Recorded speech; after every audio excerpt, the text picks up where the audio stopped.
It's not like y'all gonna give him jail time. Like, knock that off. It's probably just gonna be at most a fine. We'd be lucky if we get community service. Turn to the side, let me see. Damn, I think we all could agree. You and your friends, I done counted to a three. And you looking even better here with me. We don't need no dinner, you the no boo. Tell me where you're from, girl, is your local? Got a couple dollars we could blow through. Take a couple trips, yeah, I can show you. Jump in my Impala, get the backseat going. We just let the top down, getting top down, hold it. That song you just heard is my new song. It's called Blow a Bag. You can stream it right now on all streaming platforms. Just search Holliewood, Blow a Bag. If you like what you heard, check it out, stream it, add it to your playlist and all that good stuff. Appreciate you. Let's get ready to get into what's hot in these blogs. First things first, Kendrick, it was just announced that he is next year's halftime performer for the Super Bowl. I thought it was dope. A lot of people wanted Lil Wayne. A lot of people wanted Cash Money because it's New Orleans. So that's what you see a lot of right now when you go on Instagram and you read the comment section under these posts. Everybody's like, oh, I wanted Wayne. I wanted Wayne. My thoughts on that is I don't think the Super Bowl ever chose the artist based on the city that the Super Bowl is in. So I don't understand how people so upset that just because it's New Orleans, they automatically expected that it would be Lil Wayne. I think Cali was probably the first Super Bowl that I could think of where they actually intentionally chose artists from that city to rep because it was there. So for the people upset that Wayne is not chosen, that's just not how it goes. It would have been cool because he's from there. And all is not lost yet, because we know with Super Bowl and halftime shows, there's always special guests. I know Lil Wayne is Team Drake, and Drake and Kendrick had this, one of the biggest beefs of this year, where a lot of people feel Kendrick won. So would he accept an invite to come out? I was just having this conversation with a good friend of mine before I started this show today, and she was saying that she don't think Wayne would do it because of his loyalty to Drake. I'm not so sure. It's like the Super Bowl is in your city. Everybody wants you to be there. That would be the ultimate like break the internet moment if while Kendrick's performing, up comes Lil Wayne at some point. Like that would be just like epic for the culture.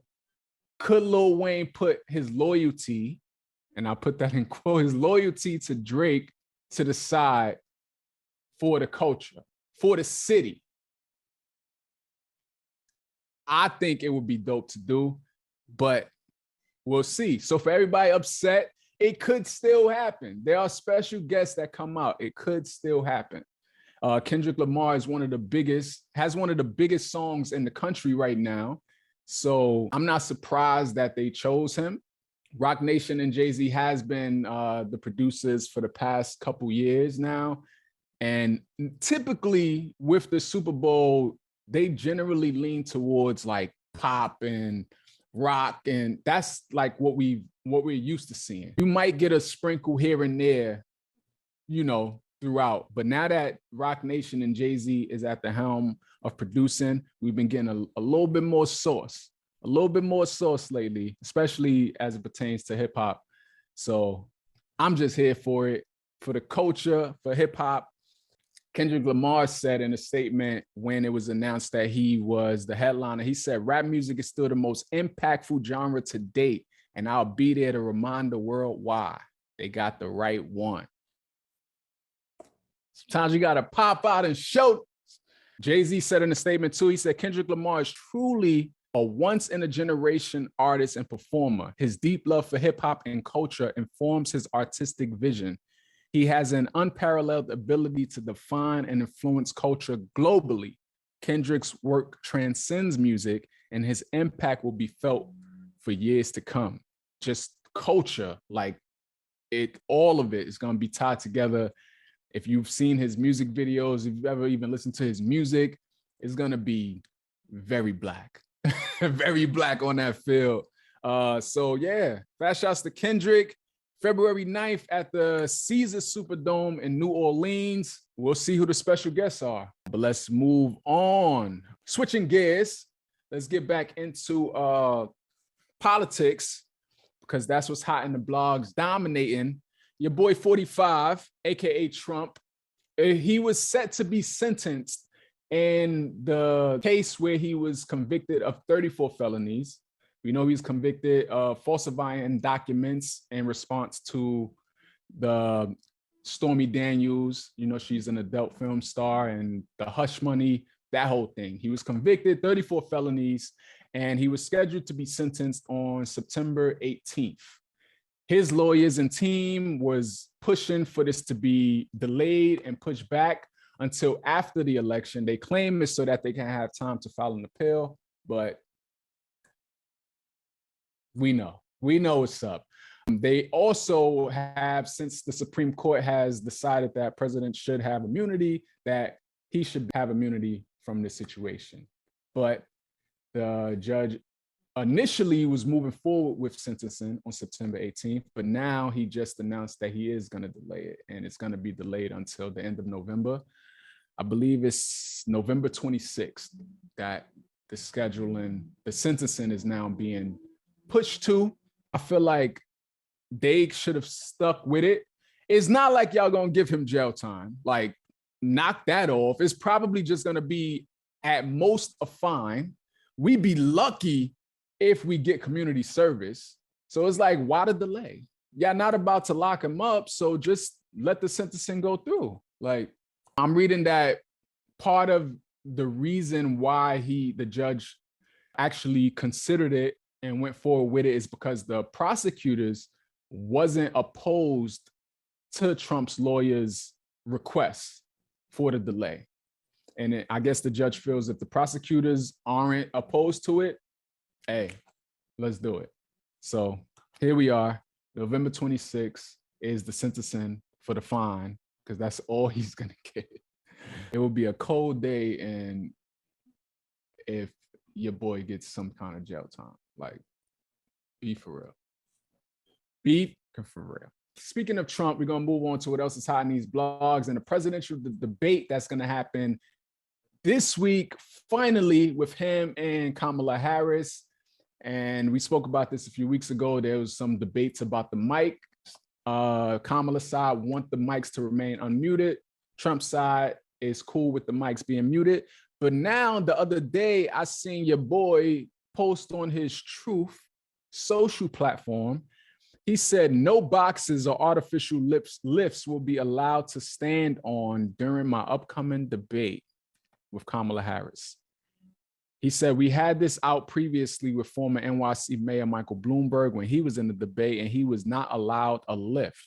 It will be a form of cheating, and the Democrats cheat enough. You are who you are, it was determined. First of all, what? Why is this even important? Second of all, how would this be a form of cheating? Like, make that make sense. We're talking about a box. We're talking about a lift that someone who, first, let's put it into perspective, Trump is 6 feet to 6'3", reportedly. We don't really know because your man's lied so much. We don't know what his real height and weight is. So that's another story. And Kamala Harris is about 5'4". And so you would think with someone being so much shorter that to have a box to help them stand up a little taller will be fine. How is that a form of cheating? Like, I'm genuinely curious. How is that a form of cheating? Also, my take on the whole situation, I don't feel like a lift or a box would make or break the situation. I'm not sure if Kamala's team was requesting it, and that's the reason why your boy posted this out. That was my first time hearing anything about a lift when I seen this post from him. I don't think the podiums are close enough together for that to make a difference. I've seen people reference the debate he had with Hillary, where they say he was towering over Hillary and like lurking over her and stuff like that. I think they may have moved the podiums further away. They're not even in the same frame. They do a split screen. That's how far the podiums are away from each other. So I don't think it would make that much of a difference if Kamala doesn't have a lift or a box to stand on. Besides, she don't even need no lift. She about to stand on business. What you talking about? In terms of the microphone situation, I was reading recently an update on that. Kamala Harris sent a letter to the network because they felt that with the mics being muted, they felt it would be a disadvantage for Kamala. And they feel because they're suggesting that the muted microphones will protect Trump from direct exchanges, which is a key element of the debate. Now, a source familiar with the debate preparations told CNN that ABC may consider turning on the microphones during certain moments to allow the audience to hear the candidates' reactions, adding, that typical layer of debate to the thing. They did it with Biden and Trump. The last debate, there was a short moment where they had the mics unmuted, and it took us back to that talking over each other vibes just for a short moment. They probably did it for just like a couple seconds, and then they muted them back. So I guess they're going to consider doing that for this one as well. But again, like I mentioned last week, I'm a fan of the muted mics. I feel like you could have your rebuttal after the fact. I feel like just to have less chaos, less talking over each other, keep them muted. That's my take on it. But yeah, let's move on. What else is hot in these blogs? There has been another mass shooting in this country. This is like the 45th one that involves a school in this year so far. And the father of the shooter is now facing jail time behind it. He's facing up to 180 years in prison. What I'm reading, he gave this son the firearm despite knowing that he was a threat. The authorities had investigated a threat involving the son months prior, and he gave the son the firearm as a Christmas gift, a holiday gift, just last year in December. So now here we are. The new school year just began for a lot of students, a lot of cities just began, and we have a school shooting. 2 students and 2 teachers were unalived in this shooting. It's unfortunate. Appalachia High School is where this happened at in Georgia. And now it's being reported that the mom called the school with a warning even the same day. She got a text from her son that said, "I'm sorry, Mom," which prompted her to call the school. There is unclear what exactly she said to the school. Maybe she was just checking on him or something, but they said the call between her and the school lasted about 10 minutes. She called the school at 9:50 in the morning. The police were notified about the shooting at 10:20, just 30 minutes later.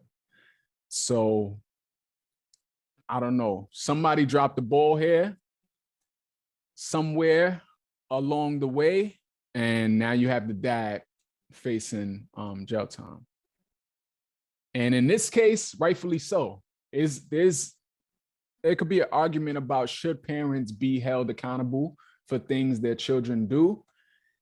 And in this case, seeing as you are the reason he had the firearm, seeing as you had knowledge of potential threats he may cause, and you still decided to give him this, you deserve it. You deserve it at the end of the day. It's one thing if you have no idea of what your son or daughter is capable of, and then something happens and now you're being blamed for it. I may have a different opinion on that. But in this case, yeah, an AR style rifle, which is like, why? Even in a scenario where you want to provide your child with a firearm, I don't know, like for what reason you would provide your high school student a weapon, but just to entertain it, if you were to, why an AR style rifle? an AR-15 rifle. Why? Dad, why? This is America though, right? Like, mass shootings come a dime a dozen in this country. It's unfortunate. It's unfortunate. Yeah. So that's that. We're gonna move on. What's hot in these blogs? Sha'Carri Richardson got some sweet revenge in Zurich. So we know Sha'Carri came in second for the Olympics in Paris. She got silver in the 100 meters. She lost against Julian Alfred from St. Lucia. That girl's fast. And Sha'Carri came in second. You know, I'm fine with second, right? And there was reports that Sha'Carri wasn't able to warm up properly, and that could have been the reason why she came in second. Here we are in Zurich, just not even a month later, or just about a month later, and they had a rematch. And Sha'Carri came in first place. Fast shots to Sha'Carri. She was up against Julian again, a bunch of other girls, but Julian Alfred was the biggest threat. Julian Alfred now came in second, and Sha'Carri did what she needed to do and came in first place. So fast shots to Sha'Carri. Maybe she had some time to really warm up this time, and she was able to show that she's still one of them ones. I'm super hyped for Sha'Carri. Fast shots to you, and just keep killing them. Keep killing it.